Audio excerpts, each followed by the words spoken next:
BRS అధినేత కేసీఆర్ ఎక్కడా? చివరిసారిగా గత నెలాఖరులో జరిగిన తెలంగాణ అసెంబ్లీ బడ్జెట్ సమావేశాలకు హాజరైన కేసీఆర్ ఆ తర్వాత మళ్ళీ కనిపించనే లేదు. కేసీఆర్ శాసనసభకు 20 ఏళ్ల తర్వాత ప్రతిపక్ష నేతగా వచ్చారు. ప్రధాన ప్రతిపక్ష నాయకుడు అయిన ఆయన కేవలం ఒక్కరోజే సభకు హాజరయ్యారు. హామీల అమలు విషయంలో అధికార పార్టీని చీల్చి చెండాడుతానని కేసీఆర్ ప్రకటించారు. కానీ మీడియా పాయింట్లో ఆ ప్రకటన తర్వాత కేసీఆర్ మళ్ళీ కనిపించలేదు. ఇంతకు ఆయన ఎక్కడ ఉన్నారు?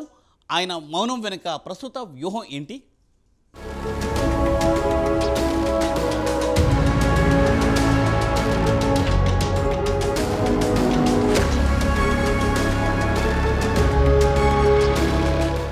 తెలంగాణ రాజకీయాలు కాక మీద ఉన్నాయి. రోజు రోజుకు కొత్త కారణాలతో హైలైట్ అవుతున్నాయి. ప్రస్తుతం హైడ్రా వ్యవహారంపై దుమారం రేగుతోంది.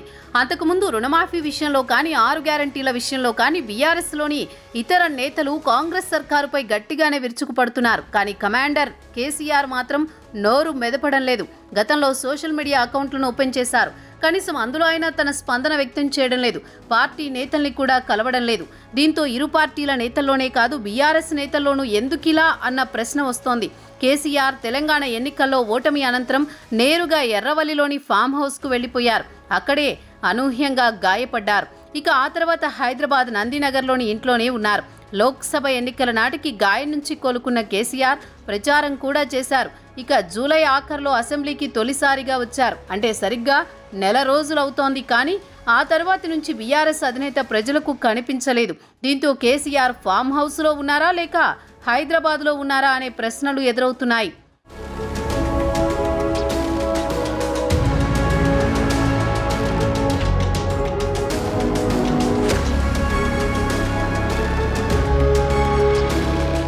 తన కుమార్తె కవిత ఢిల్లీ జైల్లో ఉందని, బయటకు ఇలా కనిపిస్తున్నా తన గుండెల్లో అగ్నిపర్వతం బద్దలవుతోందని గతంలో కేసీఆర్ కామెంట్ చేశారు.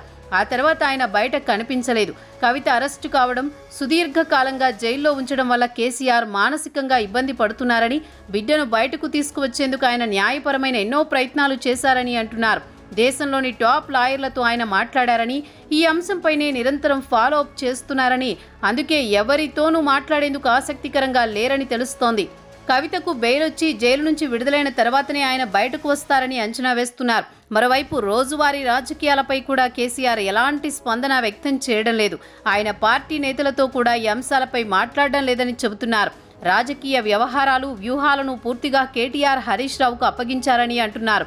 అందుకు కేటీఆర్, హరీష్ రావు ప్రభుత్వంపై ప్రతిరోజు విమర్శలతో దాడి చేయడానికి ప్రాధాన్యమిస్తున్నారు. ఎలాంటి చిన్న అవకాశాన్ని వదిలిపెట్టడం లేదు.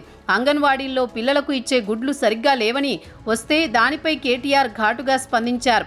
ఇటీవల బీఆర్ఎస్ చేసిన రాజకీయ పోరాటాలకు కేటీఆర్ నేతృత్వం వహించారు. కేసీఆర్ చిన్న స్పందన కూడా వ్యక్తం చేయలేదు. రుణమాఫీ అత్యంత కీలకమైన సబ్జెక్ట్ అయినా కేసీఆర్ బయటకు రాకపోవడం అందరినీ ఆశ్చర్యపరిచింది.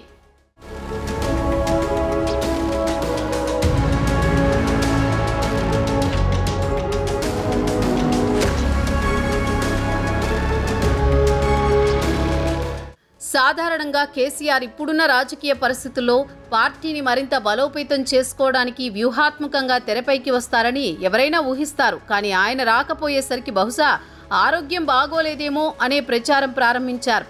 నిజానికి కేసీఆర్ ఆరోగ్యం బాగోలేకపోతే సంచలనం అయ్యేది. కానీ అలాంటి పరిస్థితి లేదని కేసీఆర్ బయటకొచ్చేలా చేయడానికి కాంగ్రెస్ పార్టీ చేస్తున్న ఫేక్ ప్రచారమని బీఆర్ఎస్ వర్గాలు అంచనా వేస్తున్నాయి. అయితే కేసీఆర్ బయటకు వచ్చే వరకు ఆ తరహా ఊహాగానాలు వస్తూనే ఉంటాయి. అయితే ఎన్ని విమర్శలు ఉన్నా కేసీఆర్ వ్యూహ చతురతను మెచ్చుకోకుండా ఉండలేం. తెలంగాణ ఉద్యమం తీవ్ర స్థాయిలో ఉన్న సమయంలో మెదక్ ఎంపీగా కూడా ఉన్న కేసీఆర్ తన ఫామ్ హౌస్ నుంచే మొత్తం వ్యూహాన్ని నడిపించారు. ప్రత్యేక రాష్ట్రం ఖరారైన దశలోనే పార్లమెంటుకు వెళ్లారు. అందుకే కేసీఆర్ మౌనం ఓ భారీ వ్యూహానికి నేపథ్యం అనుకోవాలేమో. అంతేకాదు కేసీఆర్ ఇప్పుడు చక్రబంధంలో ఉన్నారు. ఆయన పార్టీ నుంచి ఎమ్మెల్యేలు, ఎమ్మెల్సీలు వెళ్లిపోతున్నారు. స్వయంగా కుమార్తె కవిత జైల్లో ఉన్నారు.